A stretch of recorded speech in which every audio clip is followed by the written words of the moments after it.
What's your favorite thing about the UAE? It's the true land of opportunity. Khalas, enough said. Dubai is not a manufacturing country. It's a trading country. It has the best ports in the world. It has the best storage facilities and the best places to do business in the world. I learned it not by studying, but by working. You and I can come here, no money in our pockets, and there is still opportunities for us to walk out as billionaires. Do you know how supportive the law is to you? It's made to protect you and help you and support you. Put your money in subleasing. The returns on subleasing are bulletproof. My go-to is two: staff accommodation and student accommodation. I know the tricks now. If it took me 6 years before, it's going to take me 3 months now. So if you had a 20-year-old right now who has the ambition, the drive, but no capital, what will be the 90-day action plan that you will give him right now? In the real estate game, I would... Assalamu alaikum wa rahmatullahi wa barakatuh. Abu Abdullah here. Before we get into the podcast, I'd like to welcome you to the Madinah Project, a podcast dedicated to empowering Muslims with financial independence, locational freedom, and a legacy of righteousness bi-idhnillah azza wa jal. We're here to help and inspire Muslims like you to break into tech, real estate, and entrepreneurship, to build businesses that serve the ummah. On this podcast, we highlight Muslim entrepreneurs and their businesses, share with you game-changing insights, and give you the tools to transform your life so you can better serve Allah and your community. If you're ready to take that step with us, all I ask of you is to subscribe to the Madinah Project, share to spread the khair, and join us on this journey where we're building stronger Muslim communities, one project at a time. Bismillah, alhamdulillah, wa salatu wassalamu ala rasulillah. Marhaba, jazakallah khair for coming, taking, your time to do this podcast with me. Walillah alhamdulillah, something that we've been wanting to do for some time. Walillah alhamdulillah, everything, is by the qadr of Allah Azza wa Jal, and today is the day. Walhamdulillah. Alhamdulillah. So you've lived in Dubai since you were 2 months old, Yes. right? Not many people can say that. So where I want to start is, can you take us back to growing up here in Dubai, I think in government housing in Karama, right? Yeah. What was that like, and what shaped the hunger, I guess, that you have now? Because I see it, I sense it, I feel it, right? What has shaped the hunger that drove you to get to where you are today? So, as you mentioned, Karama, right? Government housing, these were the first few buildings, His Highness, the king at that time, the ruler at that time, built for expats. They were affordable housing, 2-bedroom apartments, 1 bathroom, kitchen, hall, and they were the chawl system. And there were stairs, 3 floors of stairs, right? It was one of the most happy memories I have. Even though we were living in small apartment, we had, I had a lot of friends, kids, from so many different countries, from many different nationalities. It was really fun. And of course, we used to live right next to the building, which was called the defense building, where you had all the army families and the police families. Right? Even in our buildings, there were some police families on the 3rd floor, and made a lot of friends there. So that was a good memory, right? I remember looking out of our balcony and seeing the World Trade Center. It was the tallest tower in the GCC. It was the tallest tower. That thing was lit up in a yellowish, orangish color. And that thing fascinated me. I was like, we live on the 2nd floor, and look at that. Yeah. And one of the days I had I had the fortune of actually going under that building and standing there and looking at that. How we stand under the Burj Khalifa today? I was standing looking up like that because my aunt worked there, and I went along with my uncle to pick her up after work. And that thing, when I was standing down there, I was like, oh my God, and at that age, I'm thinking, I want an office here someday. I want to work here someday, But it was more than the office thing. It was more about being around buildings. I wanted something big. I loved land. And over time, what got the hunger was that. I loved how it was, because we used to visit India as well once a year.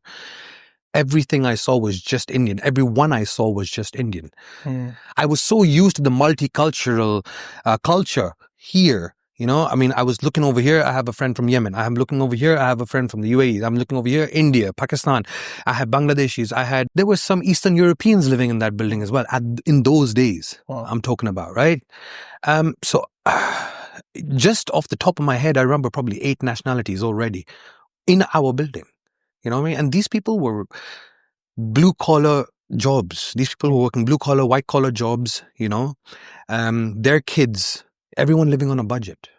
You know what I mean? Every Friday we used to get 2 dirhams to spend after Jummah. We used to buy 1 drink and 1 packet of chips or crisps. You know what I mean? That was our entire weekend set. But then growing up and then seeing Dubai shape up, and then obviously we had to move from there because, you know, rents started changing. And my father he was into business. He was in buying and selling cars. He used to import cars from Japan, and then he used to either refurbish them here or he would export them to India or Pakistan or other places from here. Especially in those days, you did not have your Mercedes, Honda, Toyotas in India and Pakistan. Everything was imported from outside. That's the business he was in. So I used to go to work with him on my day offs, you know. He used to work on weekends as well. So I used to go along with him. So that was his small business.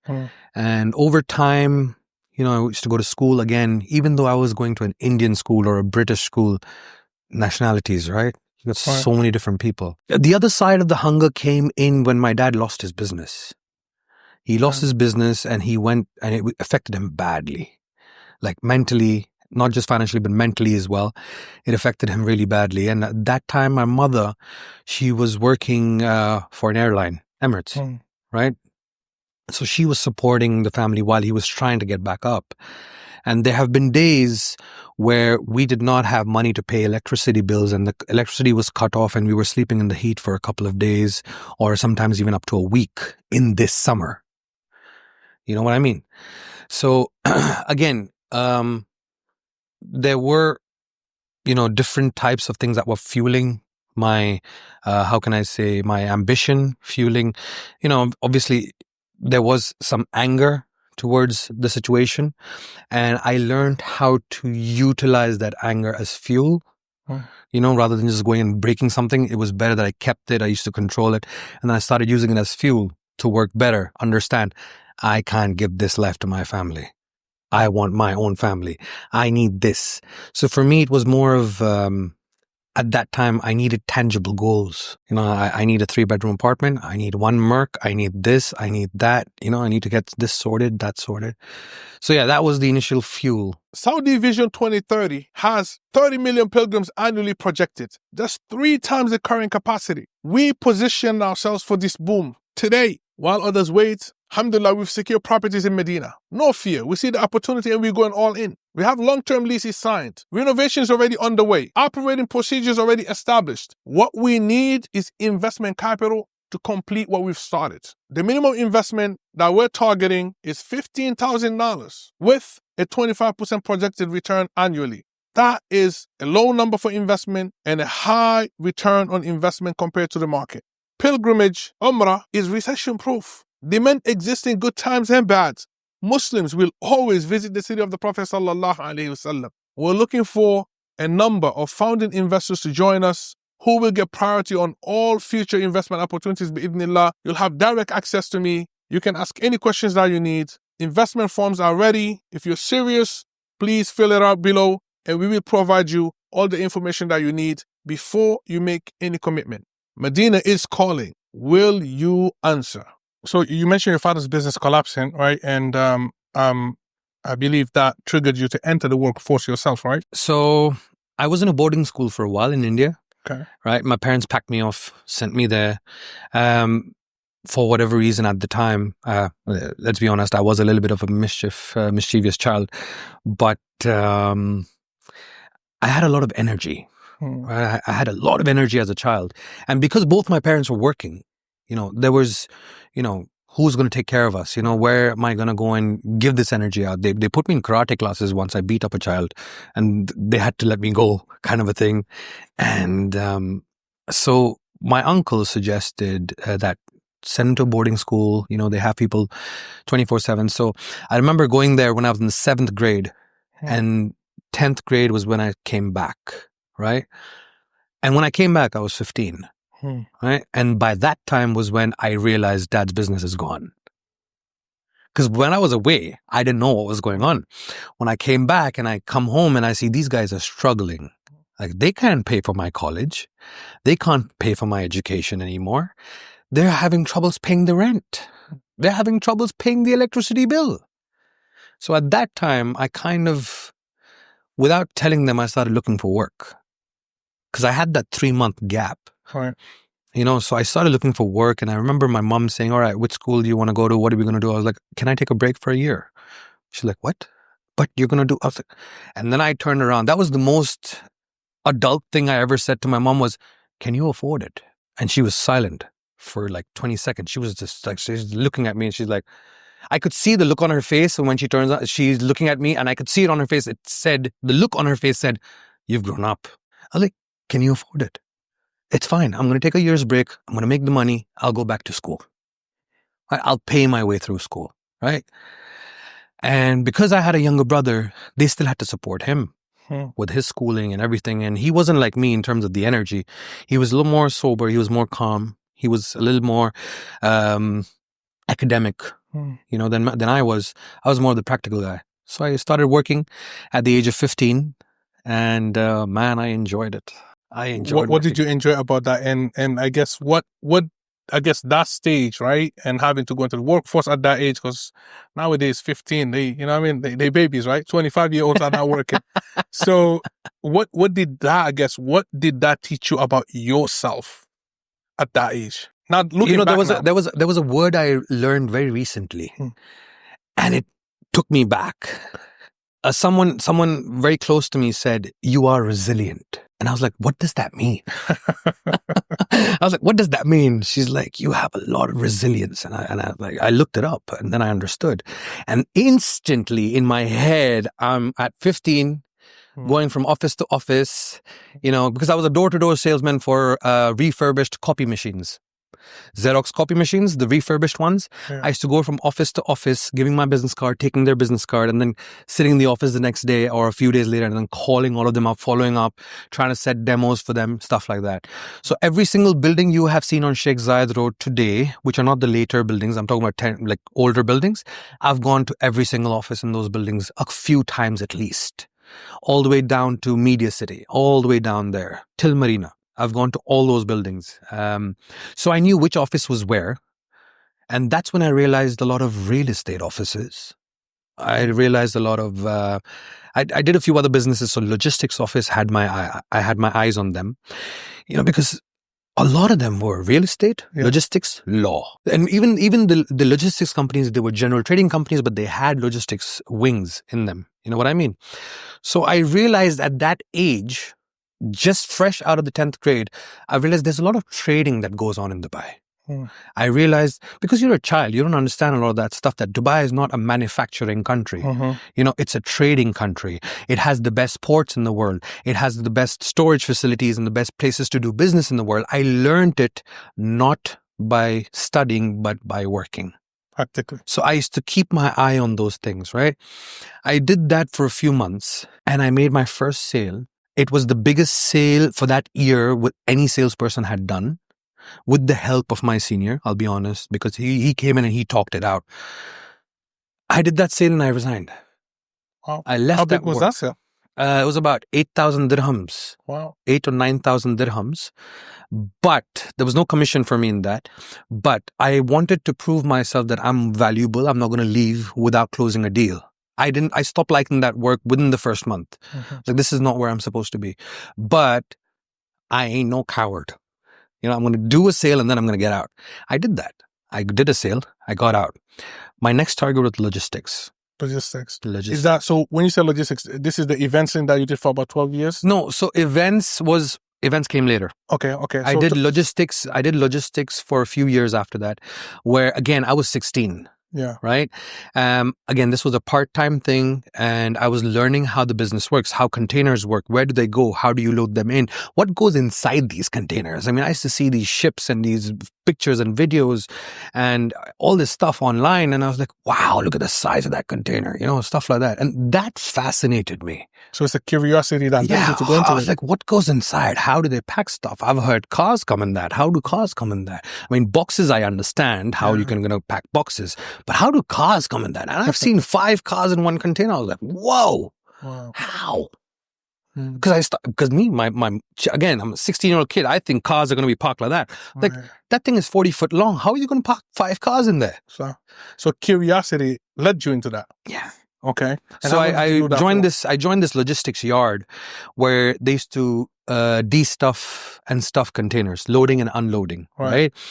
They used to use, they used to use these laborers, and then they had laborers, they had forklift drivers, then they had accountants, they had supervisors, floor supervisors, and then they had managers, right?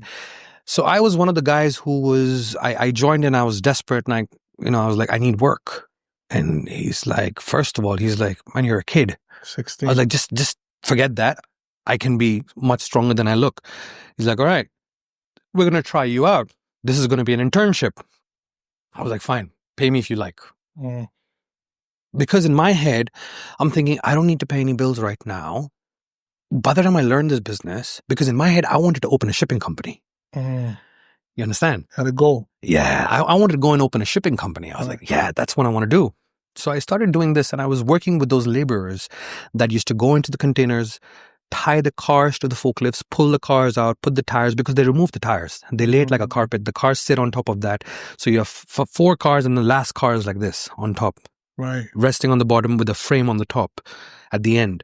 So that's how they lay out these cars. You were able to figure out how they actually did it. Exactly. Yeah. And then I understood how much work goes into it. And then I realized, the floor of a container is a wooden floor. It's not a metal floor, but everything else is metal. I've been in situations where, a certain container has been packed improperly, and I squeezed myself into the driver's seat of the car, but the car wouldn't stop. And then something happened, and one of the other frames on top of it cracked, and the car right behind me just went on top of the other car.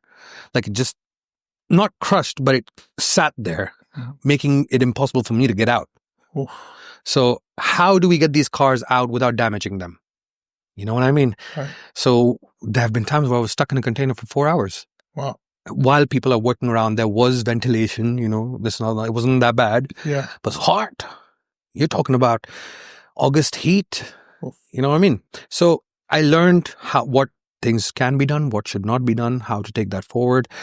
And then I learned how to drive the forklift. Assalamu alaikum, guys. If you're looking to get into tech, real estate, entrepreneurship, or simply make hijrah, let's connect. Click the link below to speak with me, and I'll help you scale exponentially and fast track that process for you.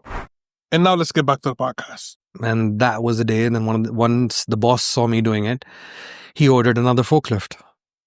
He just gave it to me. Yalla. Impressive. Alhamdulillah.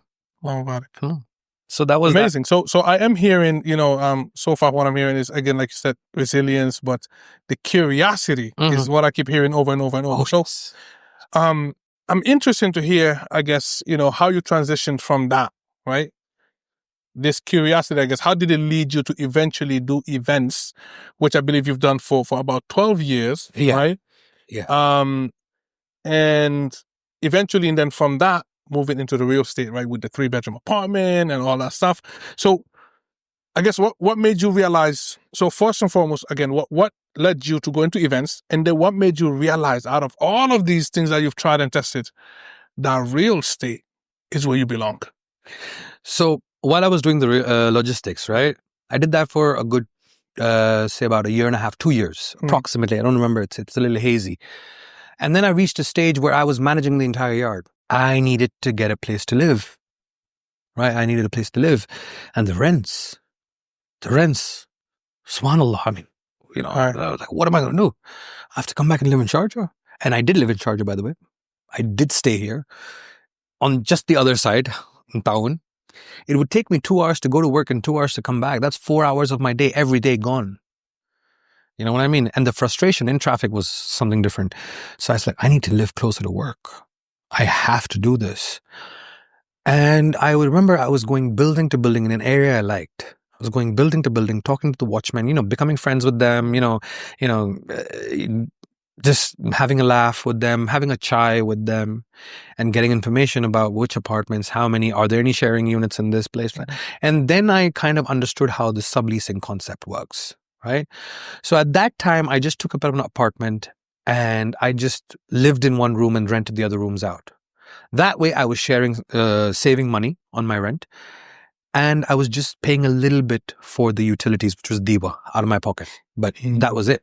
I wasn't paying an exorbitant amount on rent every month. So that was me saving money, right? And that's when I understood the power of subleasing, because I started doing it myself. And that's when I remember I got a very big bonus. At that time, it was a big bonus. Now it's chump change. But at that time, it was a very big bonus for me. I was like, another apartment. I took another apartment after that, and I became friends with the owner of the building. How I reached there, This is the same building that you first moved in? Yes, same building. I found out who the owner was. I have a knack for this. I have a knack for curiosity. Oh, yeah. I have a knack. I know how to climb the ladders now. I know who to talk to. And especially most of these people who are serving these owners are Pakistanis and Indians. Let's be honest. You either have Pakistanis, Indians, which is that Desi group, and you either have the Syrians, the Lebanese, or not the Lebanese, but the Syrians and the Egyptians. You have these two groups serving the master. That's how it works, right? And I kind of know how to be friends with both of them because I've lived in this multicultural country. You know what I mean? They can't get along with each other though. You know what I mean? So I would get the owner. I got the owner finally. I spoke to him. And I was talking to him nicely, and I was, inviting him to an event where he could network. You were still doing the events at the time? I was still doing events at the time. So I invited him to the events. I was like, come network, blah, blah, blah. I can introduce it. This is a real estate event. You own buildings. This is my gift to you. Because those seats would cost $2,000 to $3,000 per seat. Wow. And we were allowed to invite a few people sometimes as staff. On the house, as long as we inform them in advance. Because they would see the caliber of the person we're inviting. Right. So if I'm inviting a person who owns 12 buildings in Dubai, please, sir, please. They're going to call him in. Right. So I took this permission when I invited him.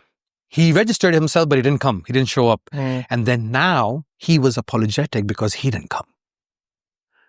So I was like, no problem at all. Next one, I'll invite you. I'll put your name down. He's like, but until now, I haven't met him.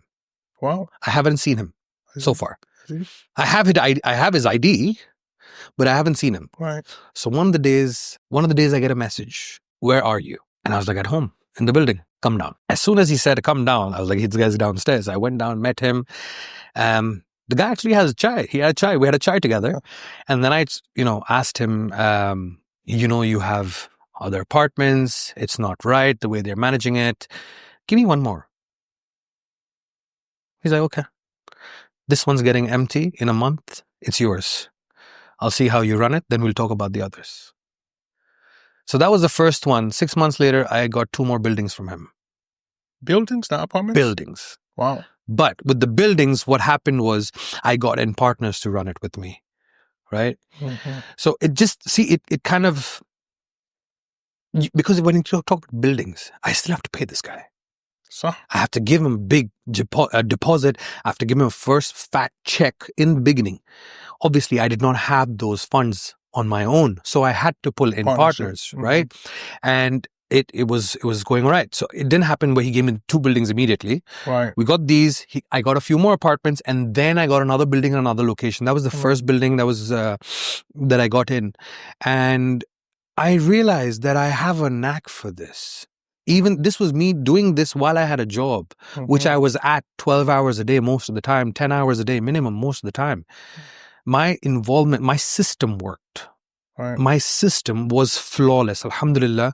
I mean, there are flaws in everything, but my system was such that I did not need to go to these places every single day. Because I had other people to leverage. Exactly. And most of the time, the best thing is I never had anyone on my payroll permanently.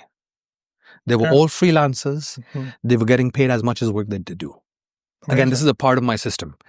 I don't give them visas. I don't take their overheads on me. None of that. They're coming and doing this out of their own free will. And because, let's be honest, I treat them right. Be it my cleaners, my maintenance people, my carpenters, my managers, my collectors, my watchmen, people who wash the cars for my clients, people who supply water in my building, drinking water. Everyone, I had a network. I have a network. You know what I mean? And none of these people are on my visa. All freelancing. All freelancing. So my overheads have been cut by more than half. Amazing. And all of that, I mean, I can show you after this. I've got cameras in all my properties. Mm-hmm. You know what I mean? And sometimes just the fear of the camera being there makes them behave. Of course. Human being. Exactly. So Yeah. that's how it went. And I remember, so while this was going on, while I had my job, I still had free time. How? I had free 12-hour days you can. So again, see what happens is when you're in events, your busiest time is 1 month before the event, 1 or 2 months before the event, and till the 2 days after the event. That is your busiest time. And usually the run up before the event is like 2 months, right? Got it. When it comes to managing it, right? Because I'm not in sales anymore. You know, now I'm in negotiations with the vendors. Right. I'm in negotiation with the hotel to make sure everything You're not is actually fine. running the day-to-day.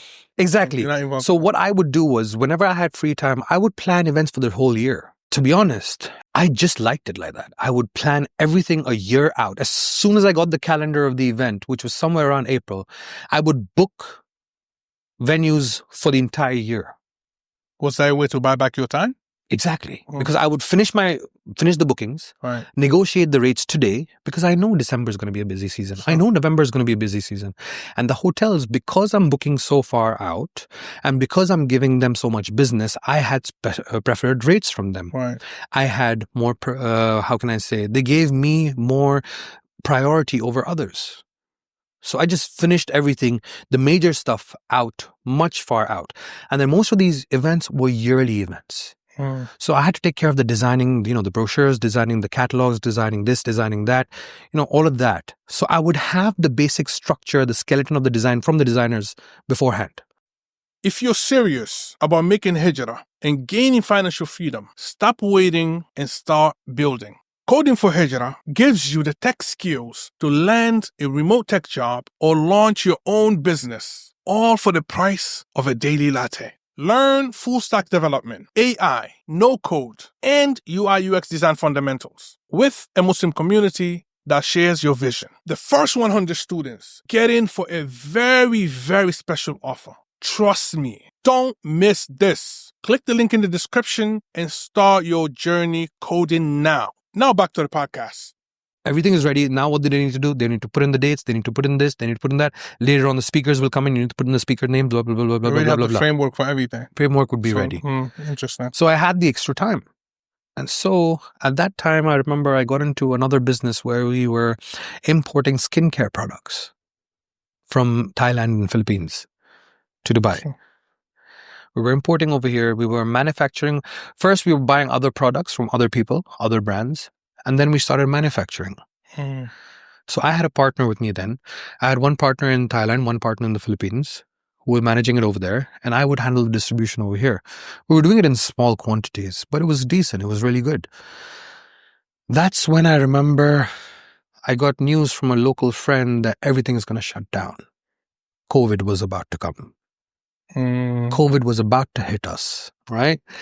And I had the news, I think about 4 months before COVID hit. I had the news end of 2019. How is that possible? Because it started in China. Oh. It had started in China already. And for precautionary measures, the officials here started having meetings earlier on. So I had a friend who was I have a friend who's in a pretty powerful position. And it wasn't sort of a warning or inside news. It was just something that we all were concerned about. Right. And we asked him, what's going on? Yeah. And he told us, he's like, just take care, all right? Just stay indoors. And there's a lot of things are going to shut down. And this is the best precautionary measure that we can take. So he was talking to another friend who owns restaurants. Right? Like restaurants, definitely. But then I asked him, what about events? I was like, okay, what about products? He's like, FMCG products, the fast moving products are going to still be going with special permits and stuff like that and home deliveries. I was like, okay, because my skincare products are like FMCG products, like soaps, creams, bath stuff. Exactly. You need to live off that, right? So that was saved. Then obviously I was like, okay, what do I do now? Because I knew this 4 months, 5 months out. So I mustered all the money I could, and I basically invested everything in the products. And I was buying the products in the Philippines for pennies to the dollar.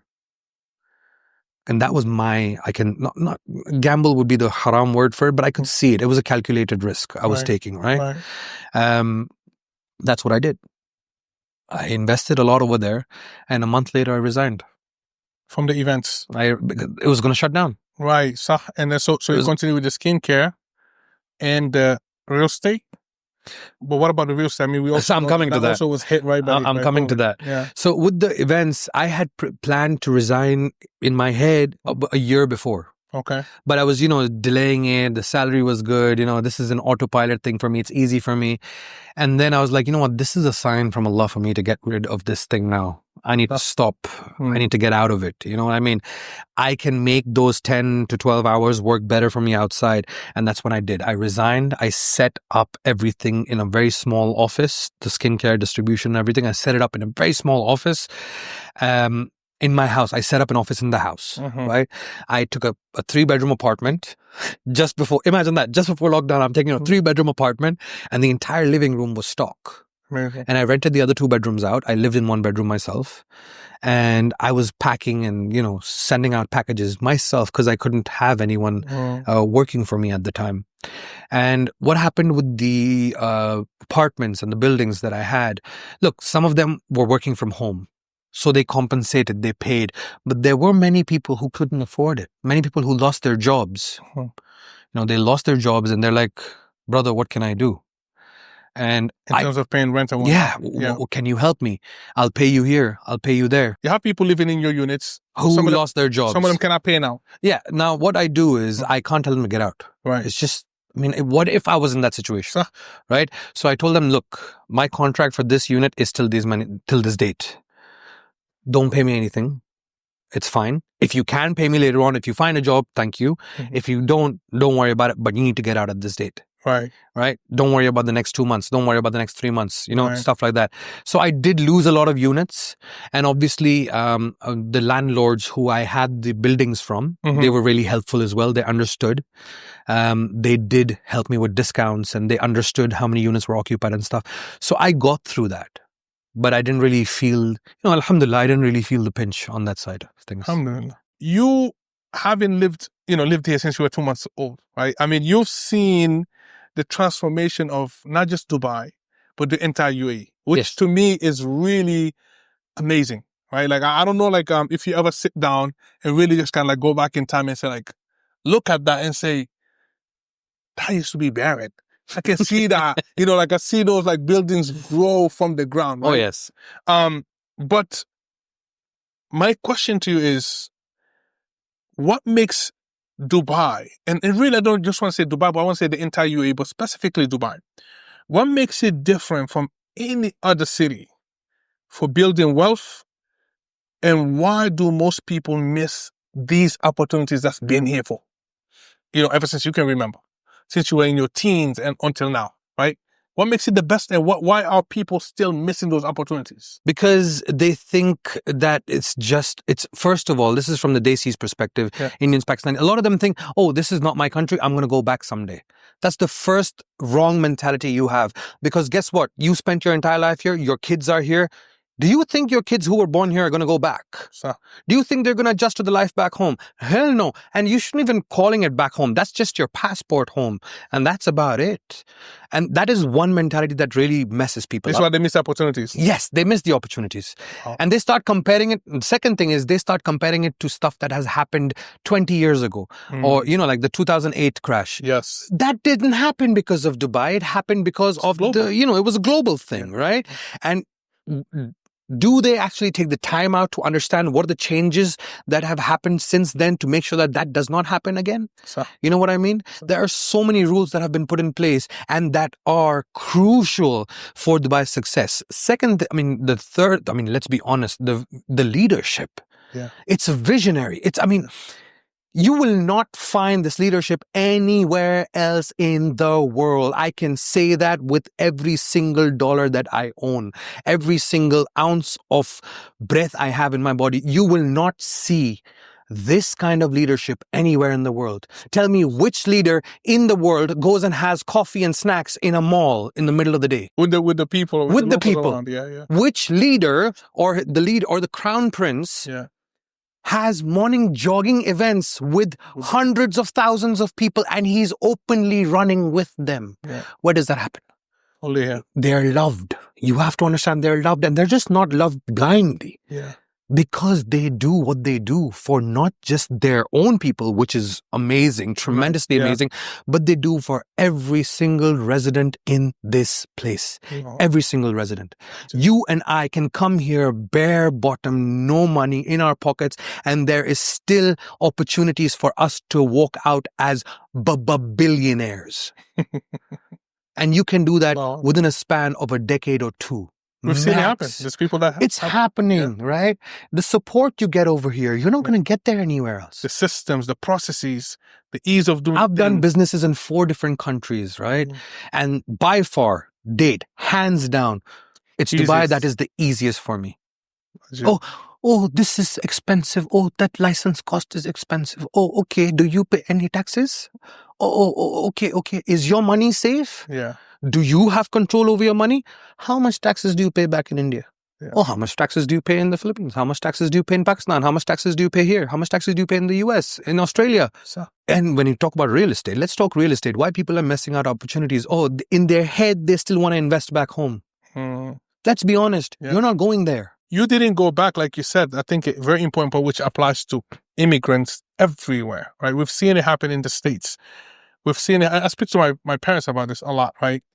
And that's, I believe, the same to you saying here. If you who were born and raised in that country, that's your home country, you left, you came, and you settled. You never went back. Wherever you go, you just go for a couple of weeks, a month or 2 maximum, and you're dying to come back. You don't want to stay there. You don't want to settle there. Exactly. What makes you think that your children who have no direct connection to that land, whichever that land is, whether I'm not talking about just India, it could be Guinea, it could be, whatever, Morocco, wherever it is. Any country, yeah. What makes you think your children were born in the UAE or whichever country they were born in, and this is now where they know as home, they're going to have a connection and like they're just going to pack and go back, right? And I think that's what you're saying. And that makes a lot of people miss out on opportunities. I've done that. Yeah. I've tried to go and live there. I couldn't. Yeah. I was in depression after some time. And as soon as I was in the plane coming back and I saw Dubai from the plane, I was like, because then that's home. Yeah. Even when you move, there are people who've gone to Canada, gone to the US and have come back. They come back. They've moved back. Yes, they've got the passport this time, but they've moved back. They're like, oh my God, no. You know what I mean? Let's be honest. You get these passports from these other countries. What are you going to do with them? Right? Many of us, especially brothers, they don't like the way education is being handled in those Western countries. I would never send my kids to a school which is in the US or Canada. Let's be honest. Right? Here you have all of that. You have your security, you have your safety, not just for your family, but your money, your business. You're safe as long as you are doing it clean. As long as there's no haram and there's no hanky-panky going on, as long as you're doing it clean, this is the place following the law, sticking, And let's be honest, the law, do you know how supportive the law is to you? It's made to protect you and help you and support you. And not like the law in other places, which I have seen from my own eyes. Come on, that's there to take advantage of you. Sure. The law here is to support you and not, let's be honest, it is there to support the economy as well. Yeah. Because it's not just you who you need to think of. You need to think of all of the other people working everybody over here else who's come from so many different cultures and they're working their backsides off to make it happen. So it's for the support of everyone. Exactly. I mean, if we go down, look, you and I are both so passionate about this, and the ones people don't understand, right? But when you have experienced what it is to do things here, and you've experienced what it is to do things there, you already appreciate it. 100%. I mean, but now we appreciate it 1,000 times because we've seen the ease and and everything else that goes into it. Touching on real estate, right? And like you said, Dubai, post 2008, they have safeguards, walillahi alhamd.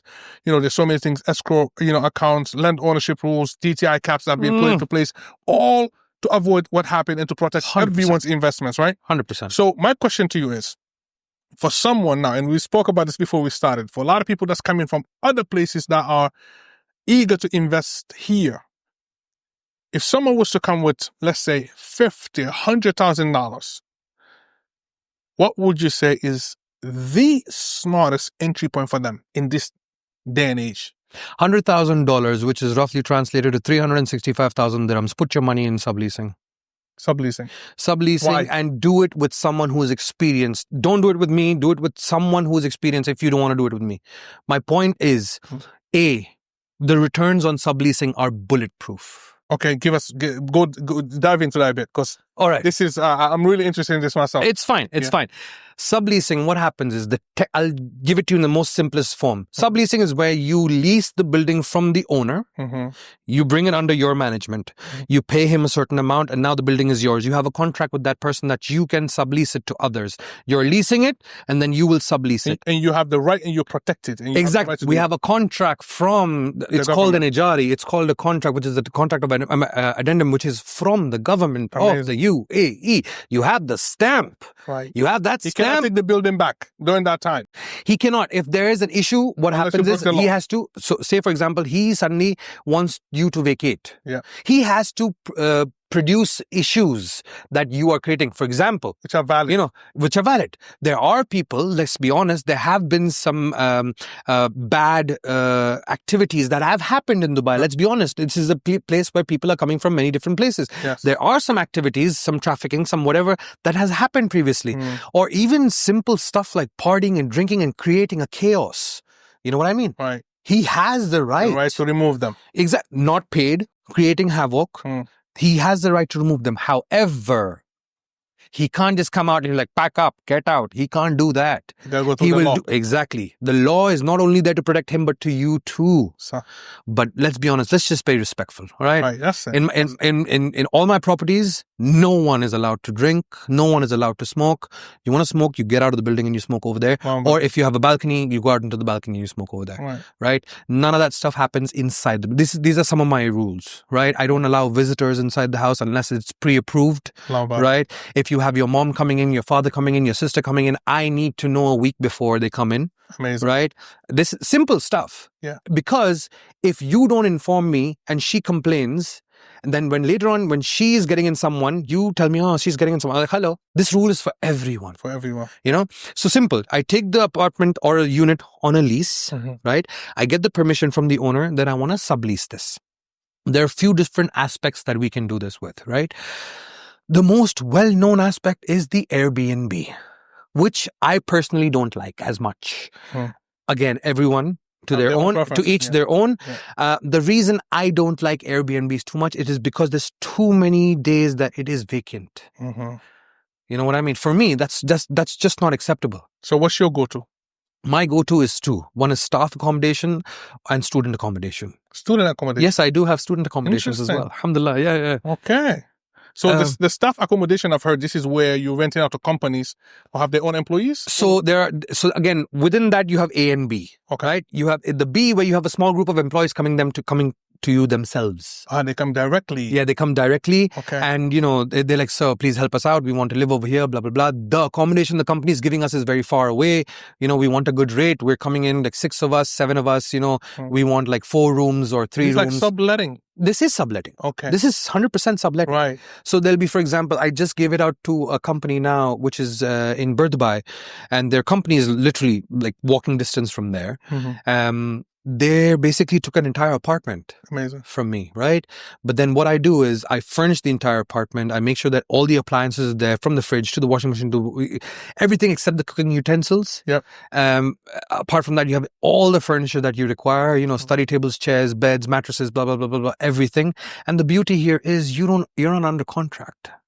You mean the client? The client is not under contract. Okay. So what is this, like month to month or how? It's month to month. They pay month to month. And they can leave any... They have to give us a 30 days notice. We have a deposit that we take from them, which is a very nominal deposit. Right. Depending on the size, it's between 500 to 2,000 dirhams, depending on how lavish of a property that they have taken and how expensive the stuff that there is in there.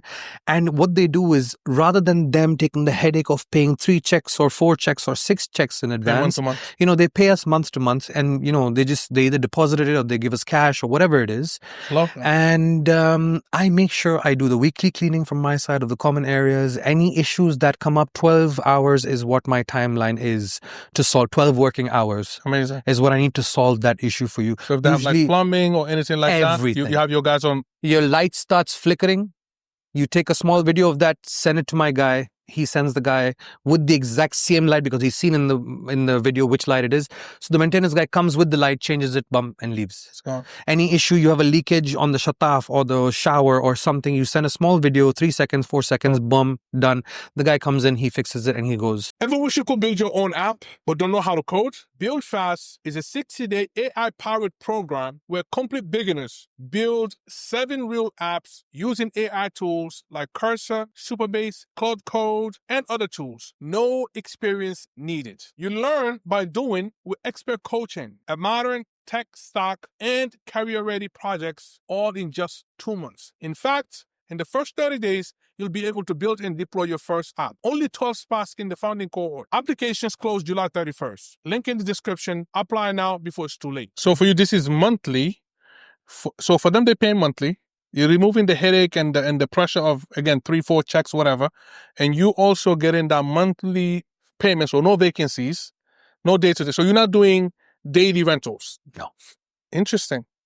I do have a few units, again, for the daily rentals, Airbnb, with a friend of mine, a very good brother, very good friend, and he handles that. Got it. He's got the technical background of Airbnb and Booking.com and everything, and it was, to be honest, it's something that I'm not good at, so I don't want to do it. Okay, but what about financially? Because this is what a lot of people watching this, they're probably going to be like, okay, well, which one will make me more money? Right, and we know for sure that day-to-day is more risky. Like you said, there can be so much vacancy, but also, wouldn't that bring in more money though?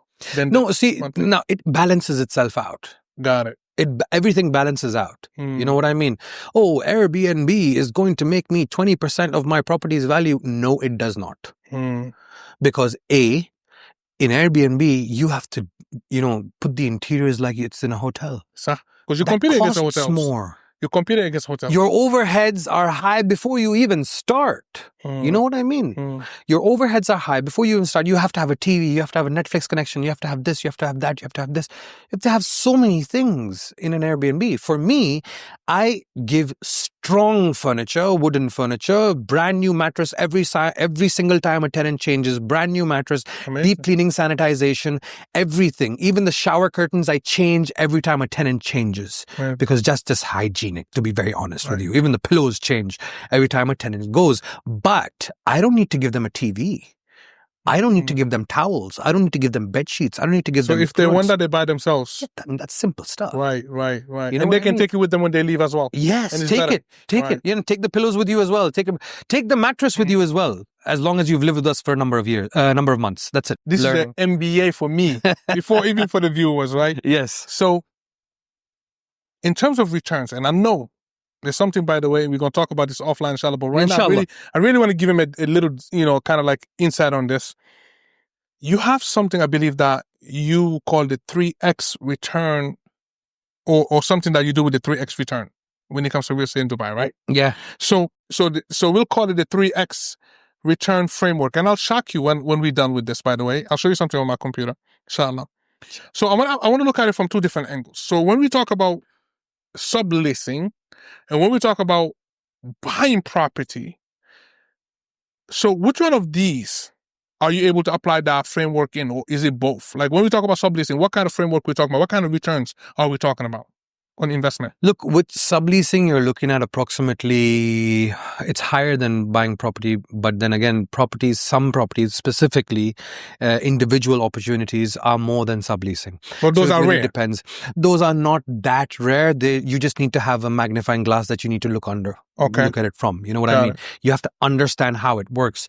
Like, for example, if I open this watch up to you and give you a glass, you'll just see some nogs and cogs moving, right? But a person who understands it sees what's wrong with it, what is moving faster. Like, this one, I'm not. You know what I mean? Right. So that again comes with experience. When you're talking about, multiplying your income, I'm going to give you a very straight answer. You might not like it, or people who are hearing this might not like it.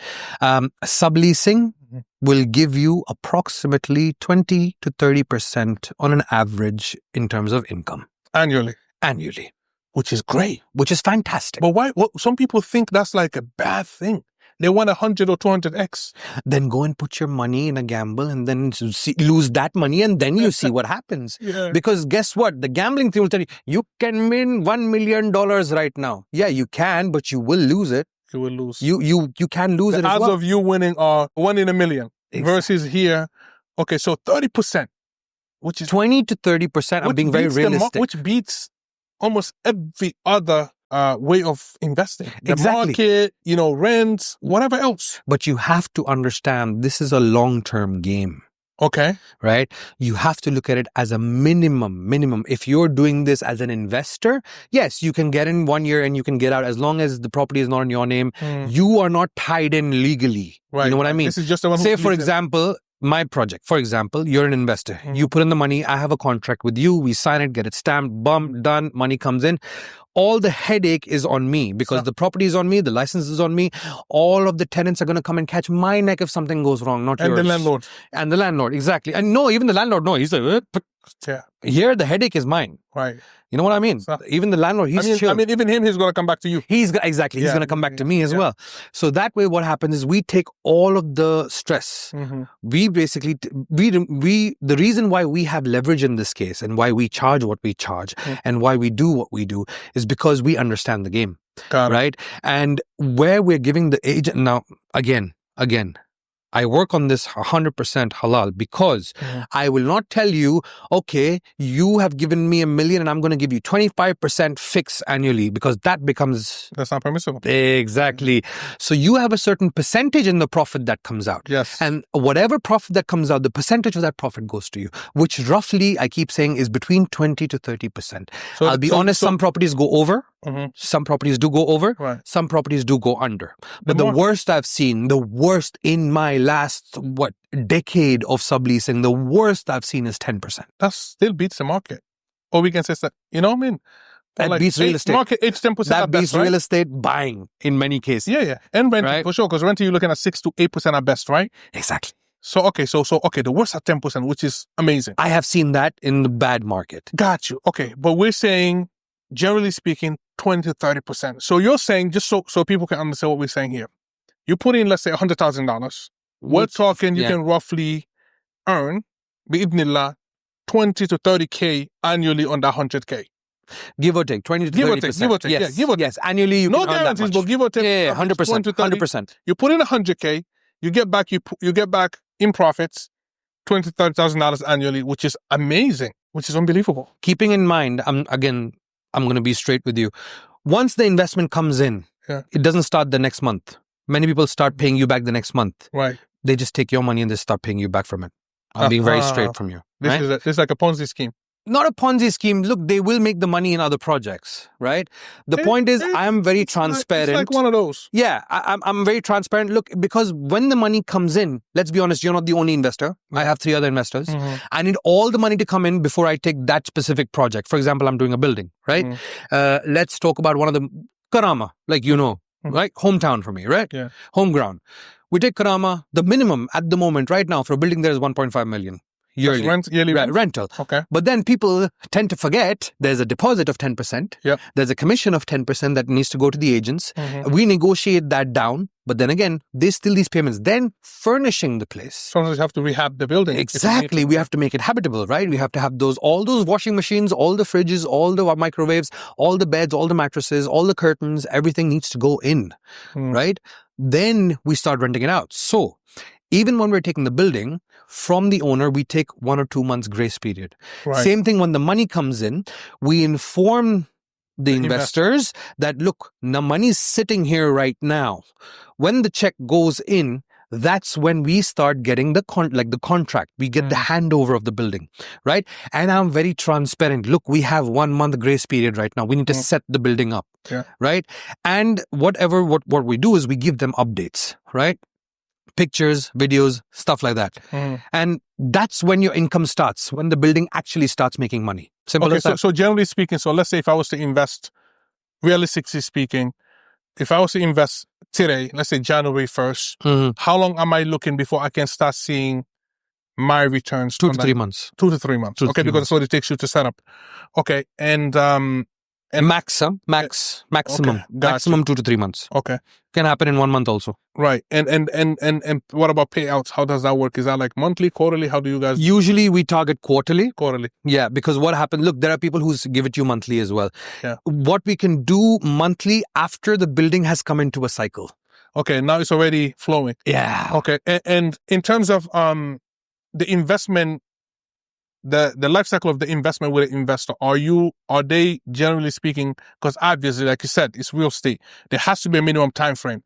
What kind of minimum time frame do you consider to be, for the investor's perspective and for the operator's perspective, what is a fair, reasonable lock-in period? Is that a year, 2, 3 years of the Look, many people, what they want to do is, especially new investors, they want it to be 1 year.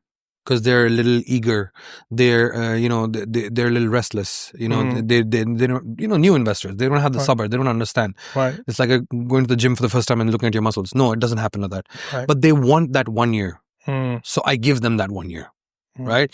And then after that 1 year, they need to tell me 3 months in advance. I asked them, I was like, "Do you want to exit or you want to continue?" Yeah. Because you're seeing the money come in now. Right. You know what I mean? Yeah. If they say, I want to stay, I will tell them straight up, look, either we keep the building at the same rent because I've negotiated for 5 years or I've negotiated for 3 years. There are some buildings we negotiate for 2-year contracts as well. So you want now the investment to be also locked in for that term? No. I Okay. ask them. Minimum is 1 year. Minimum we ask them to lock in for 1 year. Yeah. Right? Unless it's a seasoned investor. Mm. Seasoned investors, they usually lock in for 3 years. They usually lock in for 5 years. They even come and add on. They top up. Because he sees the benefits of that. Exactly. And usually, like, for example, we were just doing a building right now in Bur Dubai, which is 1 year out from, it's in construction now, it's 1 year out. But we need bigger investors for that. Because that lock-in period is going to be 3 years. Mm. You know what I mean? Right. But the returns are going to be around 40%. Ooh. Amazing. So I know that I believe you target areas like Maidan District 11, Jeddah. For sales, yes. For sales, right? Yes. What are the micro criteria that you use to specify these areas that others are overlooked? Exclusivity, growth, value, property growth, access. Okay. Are we talking 3x on these potentially? You're talking, look, you're looking at, when you say 3x, you have to look at, there's a return on there's ROI, return on investment, and then there's ROE, return on equity. Got it. Right? Return on equity, look, you want 3x on these properties. Okay. These are small investors. Right. You're looking at making about a 40% return in the next 2 years. Amazing. Right? That's a 40% income in 2 years. Okay, and in your the next 2 property, years. we're not talking about the properties. No, property value is going to go up. Now, giving you a quick small example, I'm going to give you rough numbers, right? Property, for example, is 2 million. Okay. For example, in one of these areas. Over there, you will pay 50% for the next 2 years with a breakdown. Okay. Right. So say, for example, you give 20% at down payment, and then you give 5% for the next, say, few installments, up to 50%. Right. And then you sit for 6 months, because before the delivery, there's 6 months where you don't make any payments. Right. Right. So right now you've paid 1 million. Right. But that 2 million worth property has gone up to 2.5 by the time it's handing over, or 2.7 or 2.8 by the time it's handing over. Right. So there you've made 800,000 dirhams over the 2 million. But how much have you paid? You've paid 1 million. Right? So you walk away sometimes with 60% returns, with 80% returns on your equity. That's by if you sell the property. If you sell the property, but then again, there are some projects that would give you that return, not every project. And now the reason why we are preferred by many developers is because the kind of clientele I get them. And there are developers I get discounts with, I get delays in payments, deferred payments with them. They understand my game. So there's, okay, if I give, instead of 70-30, what if we get you 50-50 payment? What if I get you 40-60? Give me 40% now, give me 60% later. You know what I mean? Yeah. So that is how we play with that. But there are some properties, specifically bigger ticket clients, who can literally double or triple X their properties, but they have to have that appetite. They have to have the 25 million, 30 million dirham appetite. Amazing. You have children. Yes. Right? And obviously, literacy for children is important for you. So quick question. We have a lot of young people that watch Walillah Alhamd, the podcast, and they want to learn. And that's the whole point of bringing, people like you on the podcast, to share insights with them, to teach them. Yes. So if you had a 20-year-old right now, 20-year-old Muslim, who has the ambition, the grit, the drive, but no capital, what will be the 90-day action plan that you will give him right now? In the real estate game, I would put him under management of the sublease properties first and foremost. Management is a fancy word, but when he's dealing with those people who are paying 1,500, 1,200 dirhams for a bed space, and you see how they talk to you, that's a whole different ballgame, my friend. Why would you put him there? So that he understands it from ground up. He will not understand the value of a building unless he understands the value of a bed. That's that. He starts there. He starts there. He lives there with them. He understands that with them. I don't care. Look, if he wants to learn, I don't care what his background is then. Where he comes from millions or he comes from pennies. Start from the bottom. Start from there. Let's move up. That's how you go up. All right, I got some quick rapid fire questions for you. These you got to give me answers in like 10, 15 seconds. Okay? Okay. So the first one, we spoke about very special places in the beginning. So I'm going to start there. Yeah. Okay. So Mecca or Medina, and why? Medina. Why?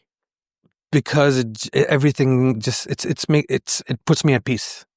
It's I can't with the words. I can't. It's just any day, hands down. If I could work remotely, I'd be there by now. Khalas, we got to talk about that. We got to get you to Medina, inshallah. Subleasing is in Medina too. Right, we can talk about that. I looked at some properties, by the way. All right, we're going to talk about that. All right. So what's your favorite thing about the UAE?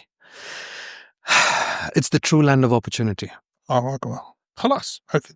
Enough said. If you were to start all over again, how would you do it? Subleasing. From the bottom up.